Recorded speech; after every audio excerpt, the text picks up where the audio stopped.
Well, who on earth saw that one coming? I didn't. I really, genuinely thought that we were going to lose that game. I was not confident whatsoever after Real Madrid. And basically just like the last 4 months. And especially when we went 1-0 up, I was, had the thought in the back of my mind of, is it another one of those games where we go up and we throw it away somehow? But, I mean, this team never fails to amaze me. I mean, I have no idea where this team was or has been in certain games. I mean, where was this team against Madrid? Today was professional. Outstanding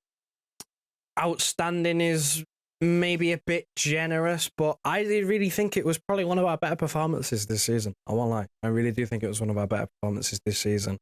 Again, very professional. Slowed the game down in the second half. Nothing stupid. First half was excellent.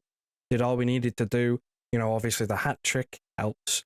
Not from the man that you thought it was going to come from, although he is capable. Alan did not score today, and we still won 4-0, which is something that, a few months ago I wouldn't be able to say. I wouldn't be able to say that we'd, be able to beat someone 4-0, Haaland being, not even really having a chance to score, if we're being real. But, he still contributed in his own way. So, look, before I break this game down, you know the rules. If you are new to this channel, please subscribe, hit the notification bell. There should be a live show at some point next week after Madrid, so we can talk about things. I mean, I have no idea what city's going to turn up there, so tune in, because it could be head loss, or it could be like, ecstasy. It could be great. And hit the like on the video. Massively helps the channel out. Helps push the video out, get new people in. But I mean, let's just get on with breaking this game down. I did not see this result coming. I genuinely thought we were going to lose, and that's not, me just being negative. My gut feeling was just, Newcastle against Arsenal, and then watching Newcastle against, I think it was Fulham that they lost to. Newcastle have this thing where, big games, they turn up. They've got an awful record, I will say. They have an awful record against us. They've never won at the Etihad Stadium. The commentator said it. The last time they won at our ground, they were playing at Main Road, and Shearer was scoring a winner. You know what I mean? It's been a while, so they don't have a good record against us. But again, still, it's another one of them things where, after the week we've just had, how do you see it? We barely scraped by Leyton Orient, and then just did a typical City this season against Real Madrid. And then you get to Newcastle and you're thinking they turn up in big games. You look at their midfield compared to ours, which is a big talking point I want to get onto, our midfield. But you look to, on paper, our midfield compared to theirs. At least in, thinking on what the lineup was going to be, and you just thought it's a complete and utter mismatch. And it wasn't going to work. And that's where I'm going to start with the midfield, because no Joe Linton for Newcastle, obviously, is a big miss. He's a very good player. But they still had Bruno. They still had Tonali. And they didn't really do much. I do want to talk about our pivot. Of course, today it was Nico and Gundogan, both of which I thought had really, really good games. Now, there's reasons for both of that I feel. And I feel I'm going to start with Gundogan because I've given him a lot of stick. You've given him a lot of stick. Rightly so. He's been awful, if we're being real. But he's been forced to play a role that he doesn't want to, or that he doesn't suit. And today, when he was playing alongside someone who will sit and someone who is more of a six and will focus more on the defensive side of things in Nico, it brought out a little bit of a different Gundogan. It brought out someone who can, basically not forget, because, he still is in midfield, still has to do it, but can kind of put the defending side of things sort of on the back burner and focus more on the other things that he has been good at, in terms of going forward and making runs into the box, just, keeping it neat and tidy in possession.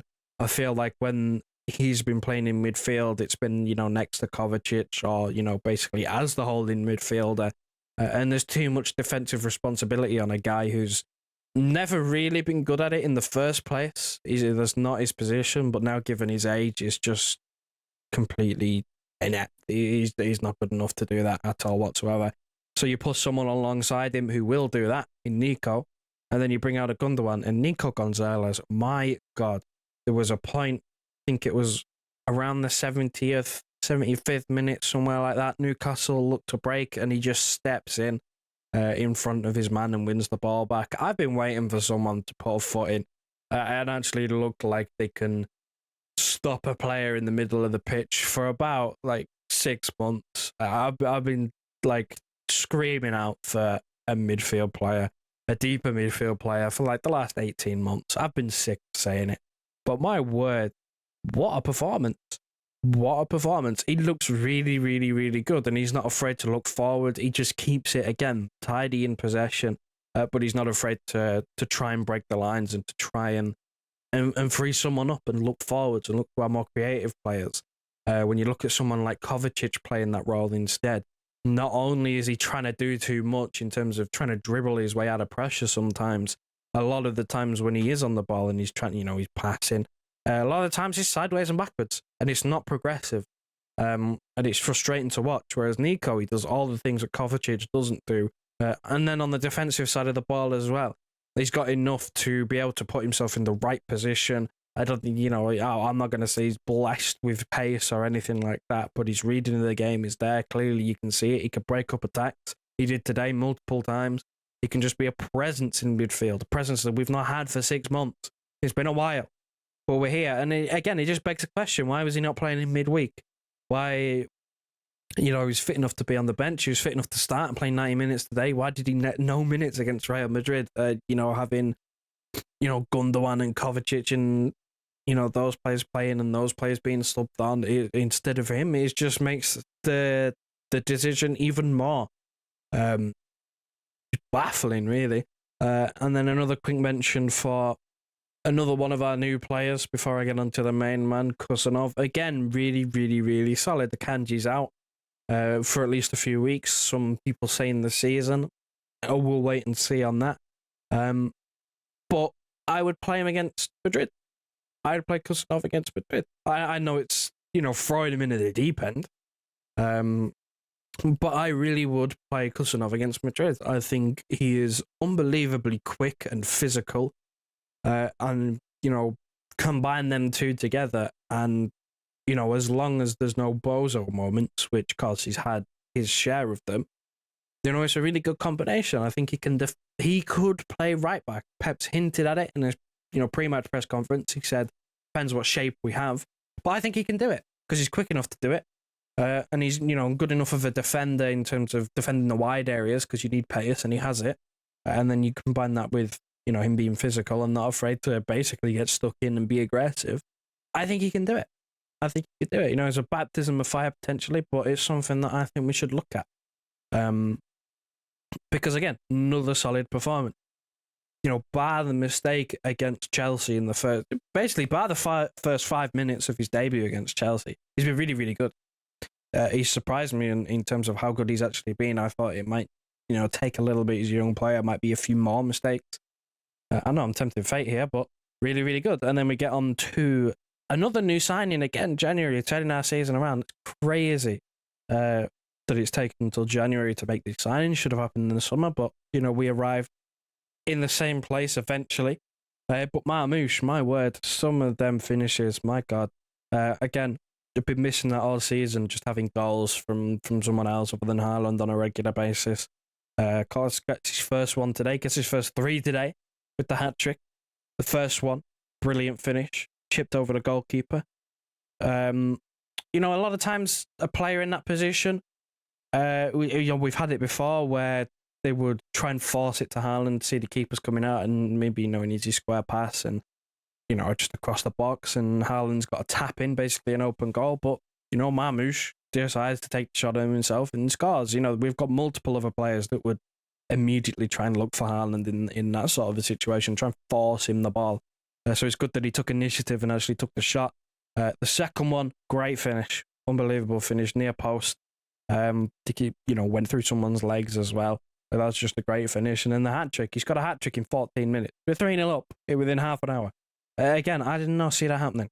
I really didn't see that happening. I am amazed, surprised. I ain't going to say we're back because I fell into that trap before.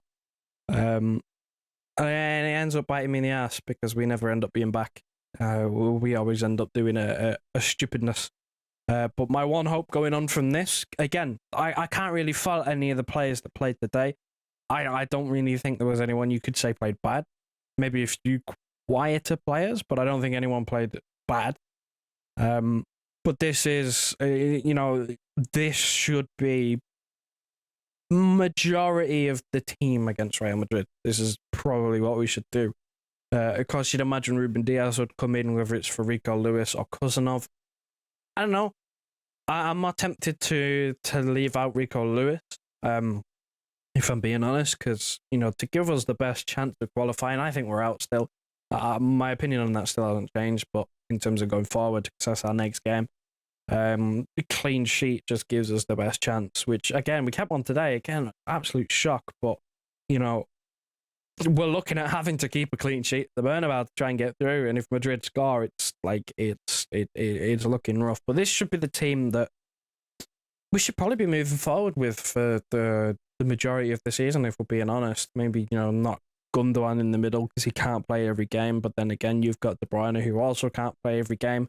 Maybe you can interchange the two, and Bernardo can come in here and there, and, it's not ideal, but you kind of just pick your poison on a game-to-game basis. But in terms of the spine of the team, Nico Gonzalez basically has to play every game that we want to win. Marmoush as well, because I think he works really well off of the space that Haaland provides. And then Cousinov, again, really, really solid. I'd like to see him, play significant minutes in this team, because I want to win. Look, I mean, everybody wants to win, but I mean, we kind of have to at the moment. We've got Madrid next, then Liverpool, and then Tottenham. It's basically a big week and a half, because we can really, really cement a big push for the top four. Really cement it. We are fourth right now. We did jump up with the results going elsewhere. We're 3 points behind Nottingham Forest. We play them soon. So it's a big week and a half because our Champions League qualification essentially is on the line, and then we've got 3 big Premier League games against either big teams or teams in and around us, and then an FA Cup match sandwiched in between there, which you would imagine is our best and probably last chance of winning a trophy this season. So this is a big 2 months, and if we turn up like we did today, we're looking at significantly more wins than what we thought we were looking at on the stream the other night, where we didn't know whether we were going to win again for the next 2 months. So that is my takeaway from this game. If Pep decides to keep this team together and decides to play these players again and use this formula and keep this spine of the team, and they perform like they did today, I have no issues with us, picking up more points and progressing through the FA Cup. If he starts doing a madness and starts playing 5 centre-backs again with Stones in midfield and Kovacic and, leaving Marmoush on the bench, then I have a problem, because then the old guard comes back and I feel like we just kind of crumble at that point. But in terms of today, saving the moment, because wins have been few and far between, so I'm enjoying myself. But that's all I got. It's, again, it's wild. You don't know what City's going to turn up on a week-to-week basis. We could go to Madrid and get slapped. We could also go to Madrid and potentially play like this and win. You never know. I really have no idea what else is going to turn up. But you pick this team or a similar team to this, I think you stand the best chance. I really do think you stand the best chance. This is the formula now. But again, that's it from me. Do me a massive favour. Please leave a like on your way out of this video. It'll be massively appreciated. And subscribe if you are new. Hugh should be back after Madrid for an instant match reaction for whatever the hell goes down there. And then, like I said, after that, we're going to be live and we're going to be discussing what on earth our season is looking like after that. So take care, people.